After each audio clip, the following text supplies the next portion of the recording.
My fellow Singaporeans, good afternoon. Earlier today, I saw President Halimah Yacob to advise her to dissolve Parliament and issue the writ of election. Let me explain why I have decided to call the general election now.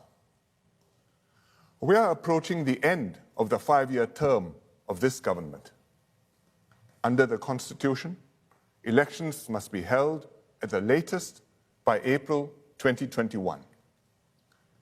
That is less than a year away.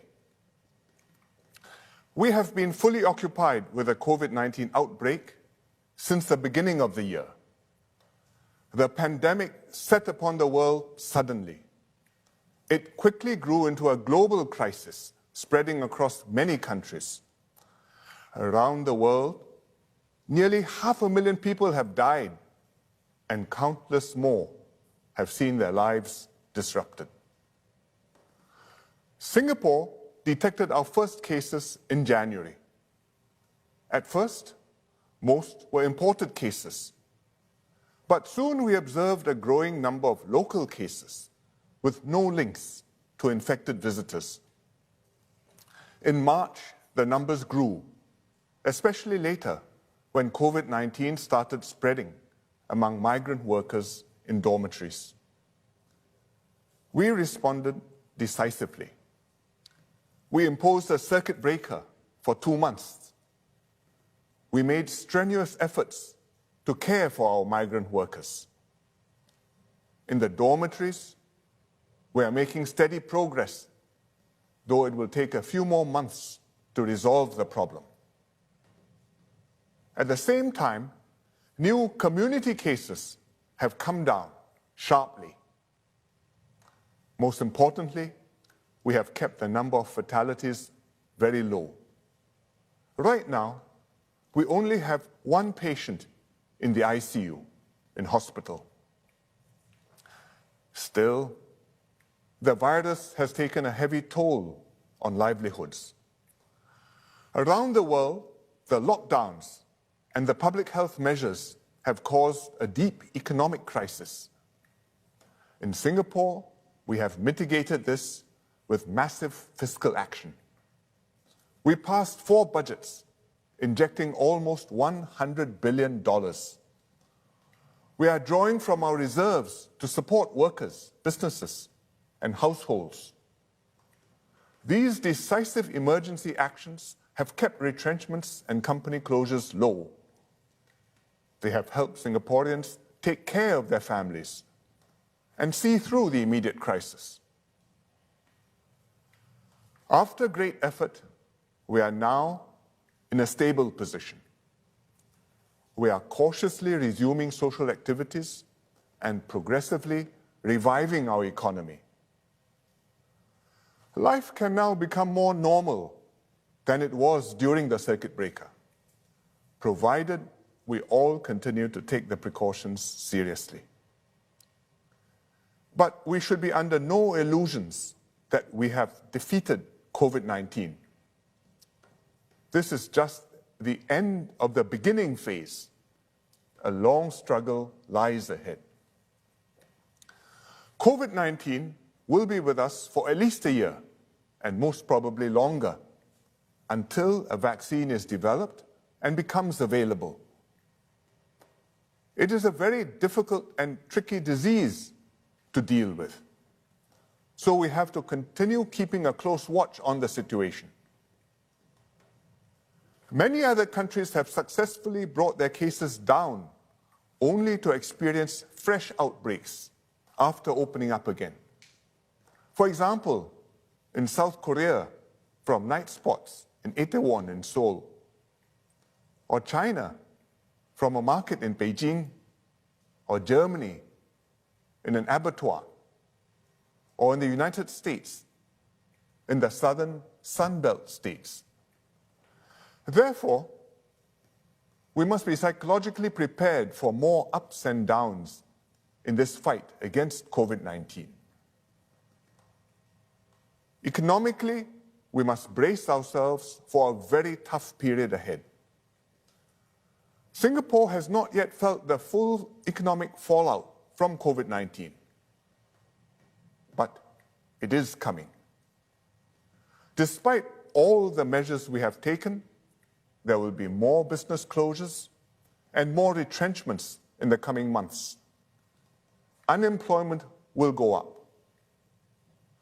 But we are determined to save as many jobs as we can and create new jobs too. And we will do our utmost to help businesses and industries survive and restructure themselves. That is how we can keep our capabilities and livelihoods intact through the storm and pick up again when the sun shines once more. COVID-19, the economy, and jobs are domestic concerns, but we also face external uncertainties. Major regional and global developments can affect us. US-China tensions over many issues, now including Hong Kong. The US presidential elections in November, border clashes between China and India, political developments nearer home in Southeast Asia. We do not know what surprises may be in store for us within the next year. But as dangers materialize, we must navigate safely through them and protect Singapore's security and national interests. And this will require diplomatic skills and a deft touch. To overcome these challenges, we must stand completely united as one people. Singaporeans and the government must work closely together with full trust and confidence in each other. The government must be able to respond promptly and decisively to the COVID-19 outbreak and the economic situation, and to external developments. We need a capable government with a strong backing of the people to do all that needs to be done on your behalf and see us through these tumultuous times. An election now, when things are relatively stable, will clear the decks and give the new government a fresh, full 5-year mandate.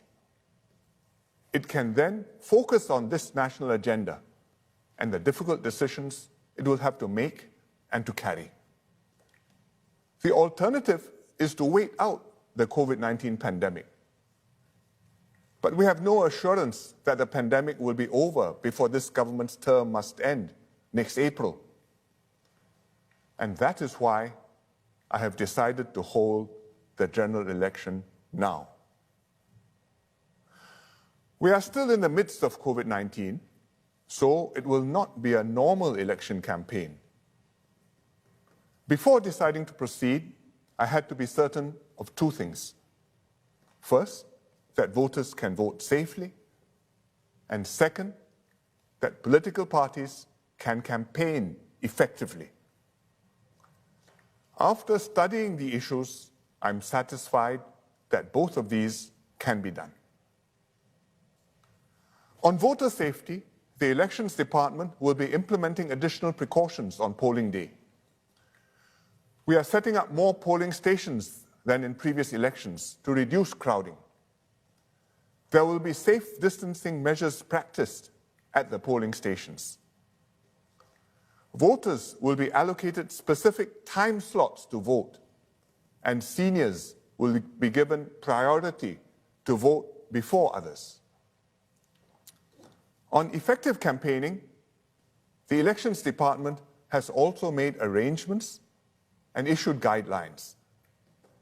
Candidates can still go house-to-house campaigning in person, provided they observe the safe distancing precautions. Unfortunately, physical election rallies will not be possible, but we will make up with more opportunities for candidates to speak directly to voters on television and, of course, online, for example, via live streaming. Singapore is not the first to hold an election during COVID-19. Others have done so too: South Korea, Taiwan, and several European countries. With our arrangements and precautions in place, I'm confident we can hold a proper and safe election. During the election period, the government will continue to govern. The cabinet remains in charge even after Parliament is dissolved. The public service will function normally. This is so in every general election, but I particularly emphasize this now because of the vital importance of ongoing operations against COVID-19, sustaining the economy, and protecting jobs.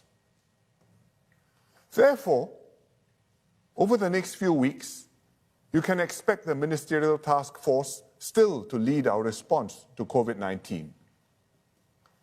On the economic front, the National Jobs Council will create jobs and training places. Businesses, workers, and families will receive help and support. All this essential work on your behalf will go on, uninterrupted, throughout the election period. This general election will be like no other that we have experienced. Not just because of the special arrangements to deal with COVID-19, but because of the gravity of the situation and the issues at stake. The government that you elect will have critical decisions to make. These decisions will impact your lives and livelihoods and shape Singapore for many years to come, far beyond the 5-year term of the next government. Soon, you will have the chance to decide whom to entrust with the responsibility of working with you to take our country forward. I have every confidence that you will think carefully and vote wisely to secure our lives, our jobs, and our future. Thank you.